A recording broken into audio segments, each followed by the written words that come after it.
Je vous prie chacun de prier maintenant, de baisser la tête et de recommander cette place à Dieu. Je voudrais d'abord attirer notre attention. On va lire deux textes dans le livre de 1 Corinthiens. D'abord, 1 Corinthiens chapitre 10. 1 Corinthiens chapitre 10, verset 11. Prenons un autre texte dans le livre de Romains, chapitre 15, verset 4. On va lire beaucoup de versets. On va prendre quelques exemples dans la Bible, uniquement pour notre instruction, uniquement pour que nous soyons consolés, uniquement pour que nous puissions avoir encore confiance en Dieu. Cet après-midi ou ce soir, je vais commencer la première séance. On va voir un certain nombre de points et demain, on va continuer. La première chose que j'aimerais vous dire ce soir, que la famille a été la première institution que Dieu a établie et l'unique institution qui a été établie avant le péché. C'est la première institution que Dieu a établie et Dieu avait établi la famille avant le péché. En d'autres termes, la famille n'est pas une initiative humaine. La famille est la pensée de Dieu. La famille vient de Dieu et de Dieu seul. C'est la raison pour laquelle le diable combat la famille. Et la deuxième chose que j'aimerais qu'on retienne, Dieu a établi la famille pour la bénédiction de l'homme. Ce n'était pas pour lui, il est Dieu. Il a établi la famille pour la bénédiction de l'homme. Et c'est à l'homme de gérer. Dieu ne gère pas la famille. Mais c'est l'homme lui-même qui doit gérer la famille. Donc la famille n'est pas venue d'un monsieur, d'un prophète, d'un ange. Non. La famille est une institution divine, est une initiative divine. Si la famille est une initiative divine, on ne peut gérer la famille qu'avec la pensée de Dieu. Parce que la famille est une initiative divine. Pour bien la gérer, il faut vraiment nous référer à Dieu lui-même. Souvent, quand j'enseigne aux étudiants, je leur dis, la Bible est le seul livre qui peut nous aider à gérer les problèmes conjugaux et les conflits familiaux. Il n'y a pas une sagesse plus grande que la Bible. Alléluia. Alléluia. Amen. Soyez libres, nous sommes à l'école, soyez libres. Voilà. Là, nous sommes en train d'avancer dans notre enseignement. Une autre vérité que j'aimerais que vous compreniez, c'est le fait que Jésus a très peu enseigné sur la famille. Jésus n'a pas beaucoup enseigné sur la famille. Il a abordé plusieurs points, mais il a peu enseigné sur la famille. Et la plupart des choses qu'il disait, par exemple, quelqu'un va haïr son père et sa mère pour le suivre, les gens, c'était des vérités assez profondes. Mais il y a quelque chose pour le dîner vers la fin. Il y a une vérité importante que le Seigneur a laissée et qui est le mode d'emploi. Jésus n'a pas beaucoup enseigné sur la famille, mais il a donné deux vérités. Je vais vous le montrer tout à l'heure. Alors, on va continuer. Quand nous parlons de la famille, c'est que parmi vous, il y a des juristes, il y a des sociologues, il y a toutes les sciences, des psychologues, des littéraires. Quand nous parlons de la famille, d'abord, la première chose, nous avons ce qu'on appelle la famille restreinte. Vous savez que souvent, les théologiens appellent l'unité familiale biblique. La famille restreinte, ou la famille nucléaire. C'est quoi la famille restreinte? La famille restreinte est composée de l'homme, de la femme et de leurs enfants biologiques ou adoptifs. Là, c'est la famille nucléaire. Et là, c'est bon, je parle vite ou bien ça?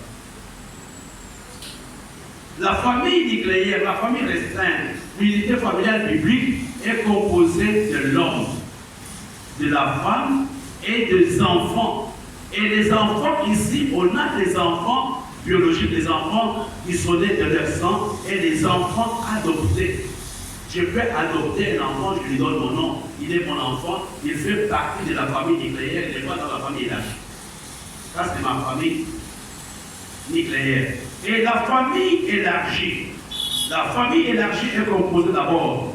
C'est une famille qui provient du lien de sang. La première chose, non seulement elle provient du lien de sang, mais elle provient aussi des alliances, de liens que nous tissons par alliance. Je me marie, Je prends l'exemple de Sylvie, elle fait partie de la famille Soko et Kambi. Ce n'est pas par le lien de sang, elle fait partie de cette famille élargie par l'alliance, par le mariage. Donc nous avons la famille élargie qui provient du lien de sang, qui provient de l'alliance.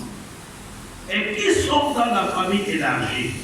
Nous avons les grands-parents, nous avons les oncles, nous avons les tantes, nous avons le neveu et nous avons les nièces. Là, c'est une famille élargie. Maintenant, pour arriver à la famille élargie, il faut d'abord faire quoi? Pour avoir la famille élargie, il faut à tout prix avoir une famille nucléaire. On ne peut pas avoir la famille élargie quand on n'a pas la petite famille. Alors, je veux dire quelque chose. Si la famille nucléaire, si la famille restreinte est mal constituée, la famille élargie sera mal constituée. Parce que c'est une conséquence. Si la famille, part de problèmes que nous avons, provient de la mauvaise compréhension de ces versets. On ne peut pas avoir une nouvelle famille si on n'a pas quitté la première.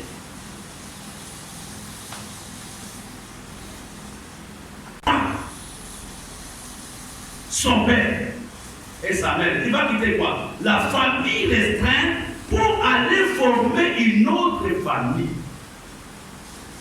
Le véritable problème, que ce soit l'homme, que ce soit la femme, nous n'avons jamais quitté notre première famille. Il parle avec tout. Ce sont les parents qui donnent les injonctions, ce sont les frères, ce sont les tantes. Il n'a pas quitté sa première famille. Il n'y a pas une nouvelle famille si on n'a pas quitté la première. Et les enfants aussi doivent savoir qu'ils sont là pour un temps, ils doivent quitter leur famille. Donc, quand tu es encore avec tes parents, il faut jouir que tu n'es que là pour un temps. Il y aura un temps où Dieu dira, hé, qui t'a où débat, voilà. Mais le véritable problème que nous avons, Caroline n'a pas encore quitté la première famille. Elle va même exister la nouvelle famille. Je parle à quelqu'un aujourd'hui.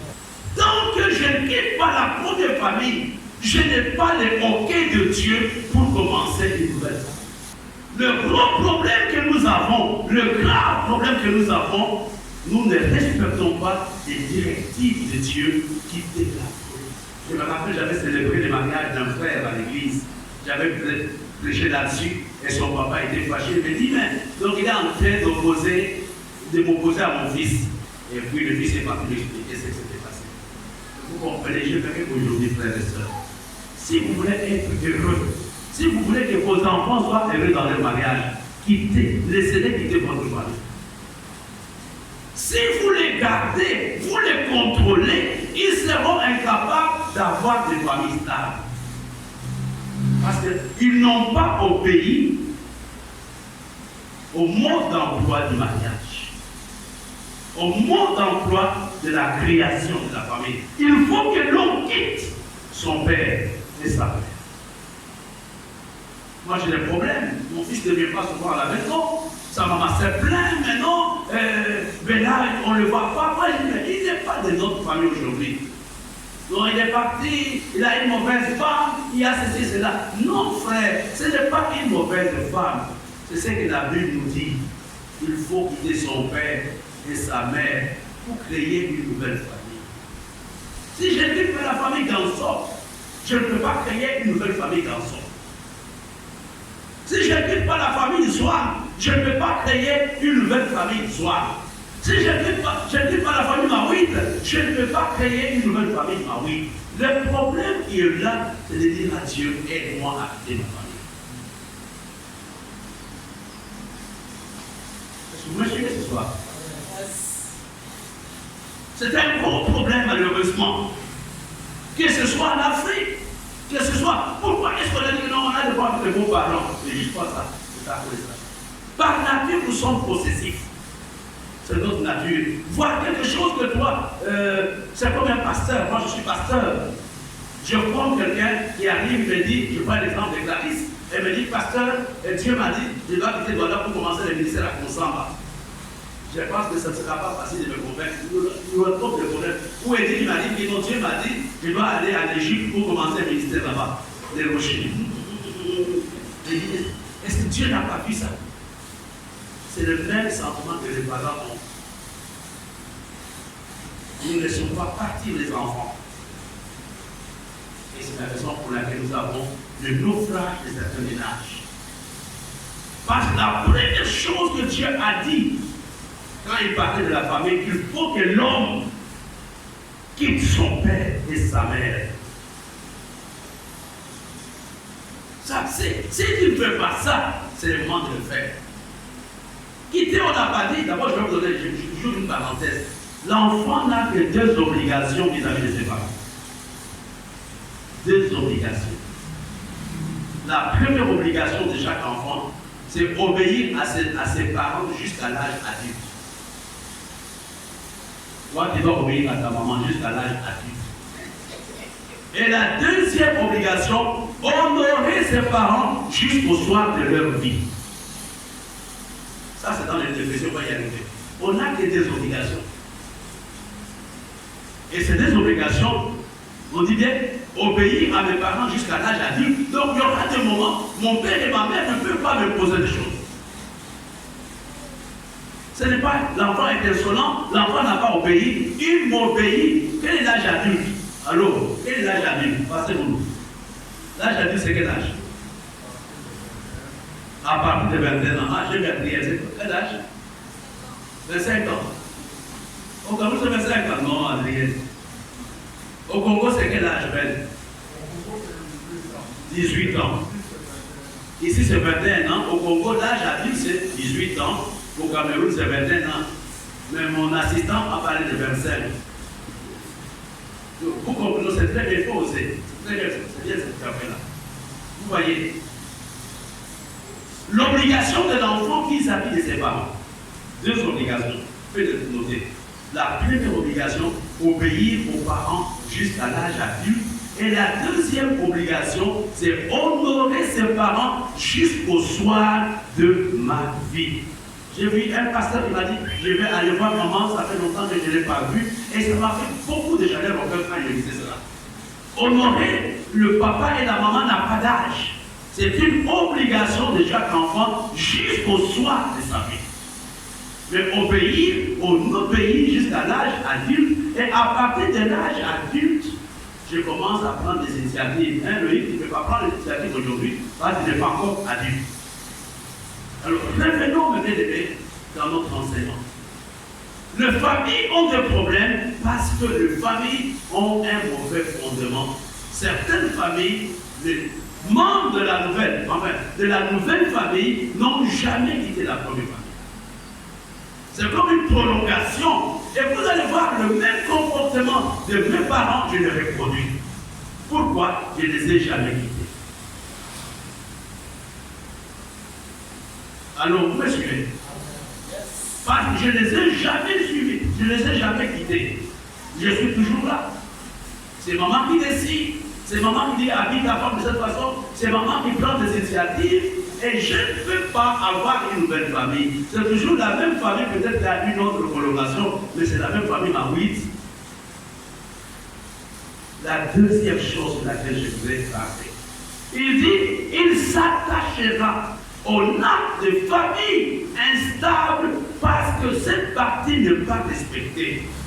Parce que les gens ne sont pas attachés. Parce que l'homme et la femme qui fondent la nouvelle famille ne sont pas attachés. Il y a des versions qui disent il va se coller. L'homme va se coller. Ou la femme va se coller. Qu'est-ce que, regardez frères et sœurs, dans la vie courante, nous voyons des gens par exemple, il est collé à son papa qu'à sa femme. Il est collé à sa maman qu'à sa femme ou vice-versa. Vous n'avez jamais vu cela? Vous n'avez jamais vu cela? C'est ma belle-mère qui est au courant de tous les secrets de mon mari, mais moi, sa femme, je ne suis pas au courant. La famille aura des problèmes. Ça, c'est la deuxième recommandation. L'homme et la femme, il va s'attacher, il va se coller. Et la Bible ajoute, ils vont devenir une seule chair. Et j'aimerais que nous puissions comprendre là-dessus. Seigneur, regarde aujourd'hui On a des familles instables dans nos églises, dans le monde entier, parce que les recommandations de Jésus ne sont pas respectées. Il y a des mariages dans lesquels les deux mariés ne se connaissent pas, mais ils prennent des injonctions dehors. Moi, je me rappelle, une sœur m'avait vu, une grande amie à moi, dans cette église, elle n'est pas là aujourd'hui. Elle a perdu son mariage à cause du conseil de sa maman. Et que sa maman lui avait dit, jamais pleurer devant ton mari. Si ton mari te parle, toi aussi pleure. Et cette femme a dit, je ne pleurerai jamais devant mon mari. Et à la fin, le mariage s'est cassé. Quand bien même il y avait l'amour dans leur cœur, mais le mariage s'est cassé. Ils sont divorcés juste aujourd'hui. Pourquoi? Parce qu'ils n'ont pas été une seule chair. Dans la directive de Dieu, pour fonder une famille, premièrement, il faut quitter la première famille. Il faut quitter la première famille. Si tu ne la quittes pas, tu auras des problèmes. Et la deuxième, il faut dire à Dieu, je veux que tu m'aides à m'attacher. C'est vrai, des fois, ce n'est pas un problème de sentiment, je vais revenir là-dessus après. Ça n'a rien à faire avec ce que je pour l'autre. Mais c'est ce que Dieu a demandé. Je dois m'attacher. Je dois m'attacher. Je dois me coller. L'homme n'a pas la capacité de se coller à sa femme ou vice-versa. On va lire quelques versets avant de venir. Non, avant de lire les versets. Et vous savez que la Bible, la version que nous avons a été traduite du grec en français. Pour bien comprendre certains mots, il faut aller dans les livres. Il faut regarder l'origine, le sens grec pour comprendre. On va lire deux versets. Je vais vous montrer quelque chose qui va nous aider cette nuit. On lit d'abord le 1er Jean chapitre 3, verset 16 au verset 18. Nous avons connu l'amour en ce qu'il a donné sa vie pour nous. Nous aussi, nous devons donner notre vie pour les frères.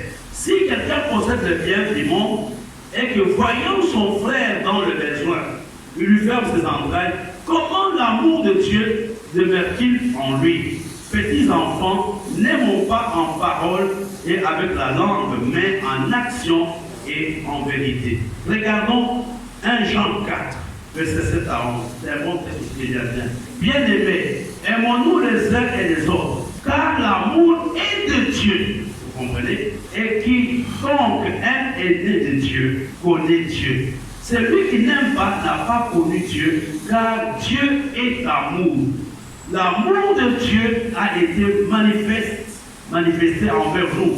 On sait que Dieu nous a envoyé son Fils unique dans le monde, afin que nous vivions par lui. Et cet amour consiste non point en ce que nous avons aimé Dieu, mais en ce qu'il nous a aimés et envoyé son Fils comme victime expiatoire. Bien-aimés, si Dieu a ainsi aimé, nous devons aimer aussi les uns et les autres.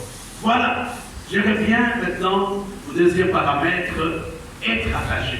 Frère, on ne peut pas être attaché à quelqu'un, à sa femme, à son mari, s'il n'y a pas d'amour. L'attachement est une conséquence de l'amour. Je vais parler maintenant sérieusement et sincèrement. Malheureusement, le mot amour ici, que nous avons vu dans le livre de Jean, n'a rien à faire avec l'amour que nous connaissons. Quand on parle aujourd'hui de l'amour, on parle de l'amour sentimental. On parle de l'amour romance.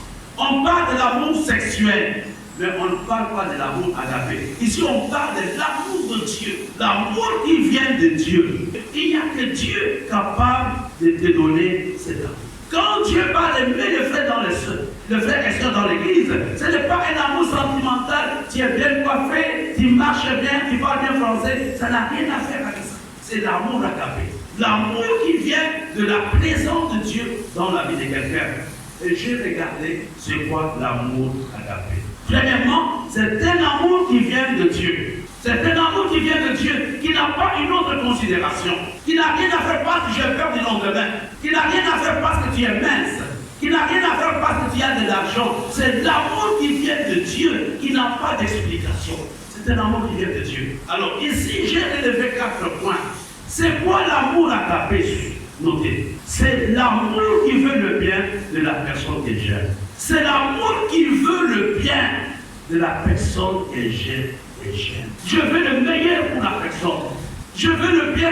C'est cet amour agapé qui nous amène à aimer nos enfants, qui nous amène à consentir des sacrifices pour Israël, pour Péniela, pour Adrien, pour Loïc, etc. C'est l'amour, l'objectif de l'amour agapé. C'est l'amour qui veut le bien. Ça devrait être ça l'amour dans le mariage. Je n'aime pas à cause du sexe. Un jour, si c'est pas pratiqué à cause du sexe, ça c'est la première chose. Est-ce que tu veux le bien de la personne ou tu veux ton bien à toi? Est-ce que tu veux le bien de la personne ou tu veux le bien de toi-même? Il y a des moments, moi je suis parent, je suis marié, etc.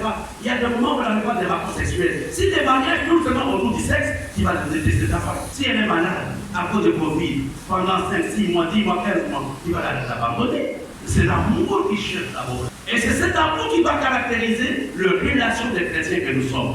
Je ne t'aime pas parce que tu es fort, je ne t'aime pas parce que tu es pas ça, je ne t'aime pas parce que nous sommes de la même génération, je veux ton bien. C'est cet amour que nous avons, c'est l'amour agapé que nous avons vis-à-vis de nos parents. Si vous êtes normal, vous n'allez pas accepter que votre père souffre. Donc vous n'avez pas besoin que votre papa vous demande des services. Le comble qu'aujourd'hui, nous avons ramené l'amour au niveau seulement sentimental. Au niveau de la démarche, j'aime les femmes minces. J'aime les femmes sphères, j'aime les femmes qui ont une bonne locution. Frère, moi j'étais mince plus que beaucoup de gens dans la salle.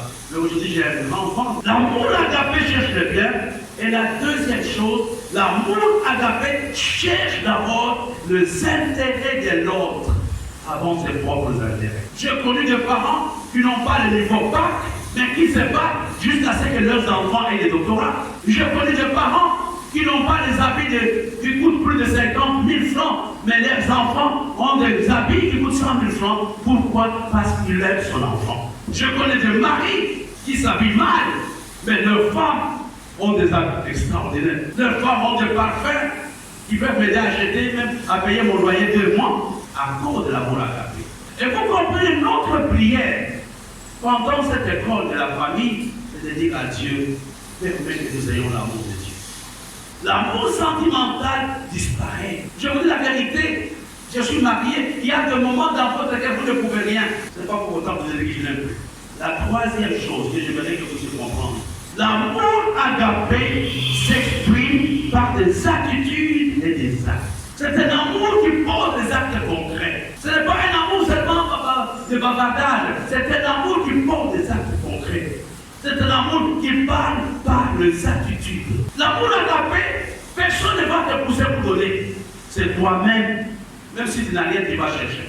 L'amour agapé, premièrement, cherche le bien de la personne qui cherche. La question que nous devons nous poser, nous en tant que sacrificateurs, nous en tant qu'étudiants de l'école de la Bible, c'est de savoir, la plupart des mariages, on dit l'amour agapé ou l'amour sentimental. C'est la question que nous devons nous poser. Ou l'amour parce que je vais être casé quelque part. L'amour agapé, troisième caractéristique, je disais qu'il s'exprime par des attitudes et par des actes. Je n'ai pas pu t'amener quelque chose, mais prends ça. Donc, c'est un amour qui te pousse à faire le bien. C'est cet amour-là que Dieu veut mettre dans l'église. On n'a pas besoin de dire, laisse ça soigne. Donc, c'est l'amour qui te pousse, c'est l'anniversaire de l'église. Qu'est-ce que je peux faire, moi, Marie-Thérèse, cette église qui m'amène? C'est l'amour agapé. L'amour affection, l'amour sentimental a ses limites. C'est quoi l'amour agapé? L'amour agapé, il y a un engagement. Il y a quelqu'un qui ne peut pas citer son nom, dira que je sais son nom. Il y a un engagement. Qu'il vende ou qu'il aide, c'est là. C'est un engagement concret qu'on prend. Si tu ne prends pas l'engagement d'aider tes enfants, à un moment ils seront rebelles, il va les abandonner. Que mes enfants me donnent ou ne me donnent pas, que mon papa m'aide ou ne m'aide pas, je vais l'aimer, je serai là. C'est cet amour qui doit caractériser les chrétiens dans l'église. C'est cet amour qui doit nous amener à rester dans l'église. Que l'église ait des problèmes ou pas, que les pasteurs soient bons ou mauvais, j'ai un engagement de rester à ses côtés. Parce qu'il est mon père. Si vous partez, rassurez-vous que vous n'avez jamais vu. Parce que c'est une corde biblique. Le cinquième point que je vais donner à quelqu'un qui peut l'aider par rapport à l'amour agapé. L'amour agapé n'attend rien en retour. Il y a des parents qui payent les études des enfants, il y a des parents qui sont déjà avancés en âge, etc.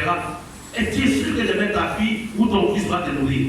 Pas nécessaire, mais je suis obligé de l'aider. L'amour agapé n'attend rien en retour.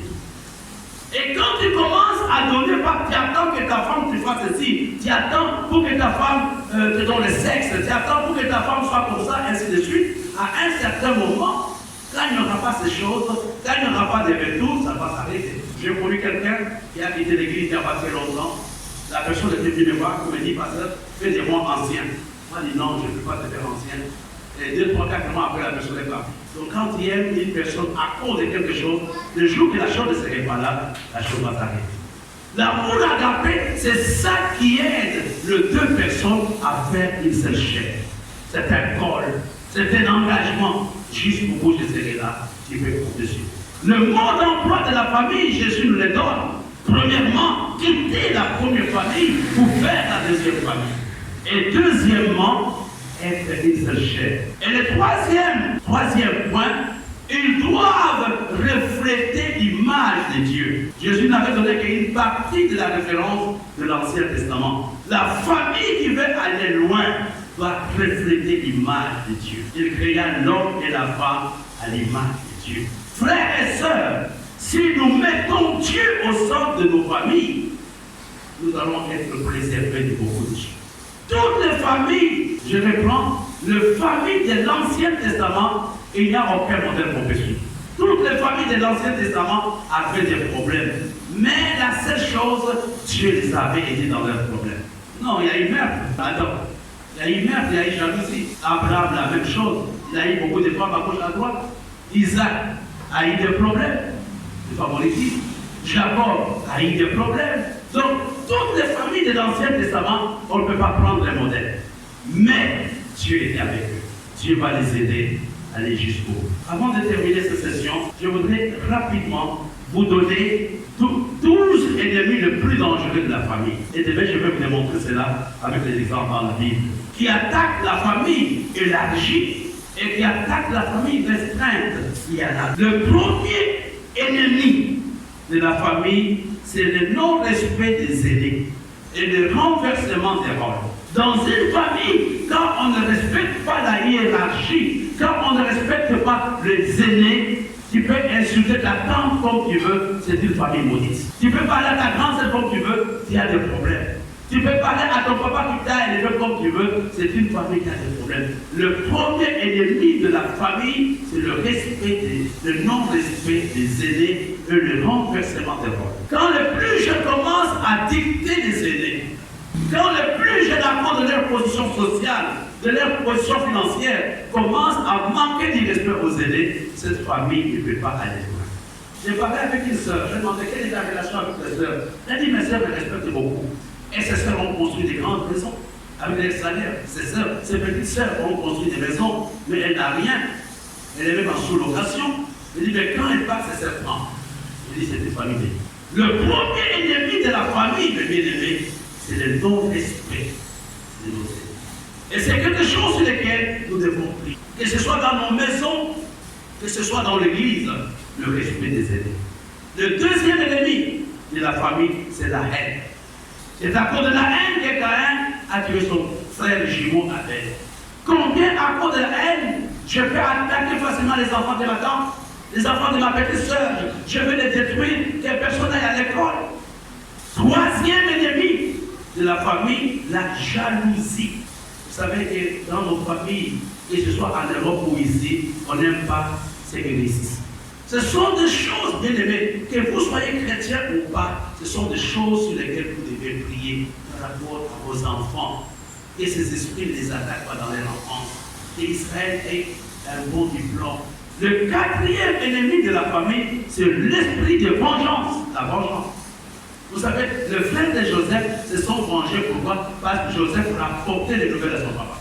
Et Dieu vous préserve l'esprit de vengeance. Le cinquième ennemi de la famille, je dis que ce sont les ennemis de la famille nucléaire, ce sont les ennemis de la famille élargie, ce sont même les ennemis de la famille spirituelle de l'Église. Le cinquième ennemi de la famille, c'est le manque de pardon. C'est-à-dire, quand ta maman vivait Marie, j'étais comme elle avait fait ceci, cela, je vais maintenant me déchaîner sur toi. Le manque de pardon.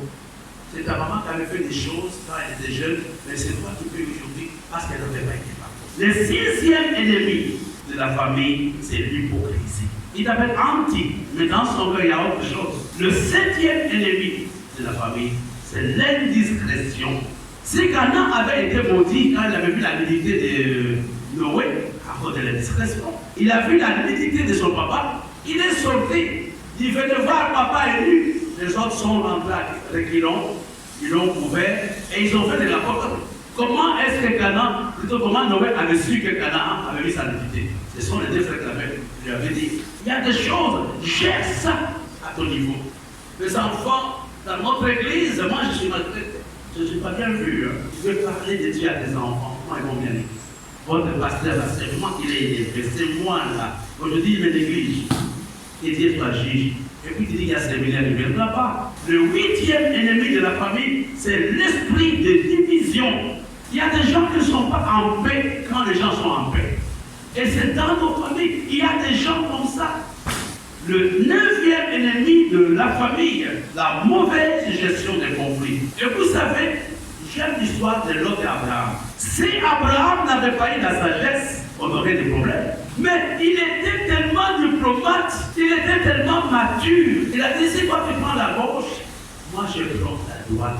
Mais bien aimé, Dieu attend dans nos familles, que ce soit nos familles élargies ou dans nos maisons, la bonne gestion des conflits. Et souvent le manque de sagesse nous amène à ne pas bien gérer les conflits. Et je venais ce soir dire à quelqu'un que Dieu te donne la sagesse de gérer les problèmes. Regardez, Abraham n'a pas fait une confrontation avec l'autre. Qu'est-ce qu'il avait dit? Si toi tu prends la gauche, moi je prends la droite. Et après tout son quoi? Ils sont des frères.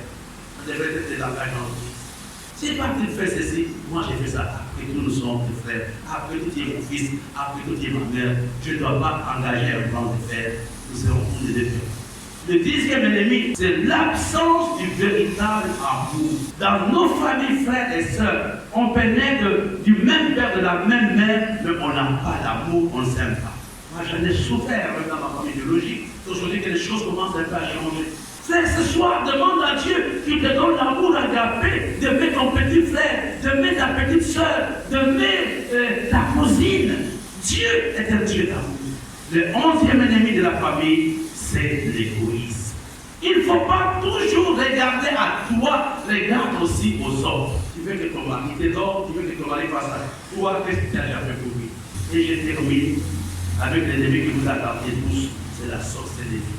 Le dernier ennemi de la famille, c'est la sorcellerie. Frère, la Bible nous dit que les sorciers ne doivent pas vivre. On doit prier pour qu'ils meurent et se réparent. Je voulais introduire l'enseignement sur la famille de cette façon cette nuit. On a vu beaucoup de choses, mais je sais que Dieu a parlé à quelqu'un. Nous ne voulons pas refléter l'image de Dieu.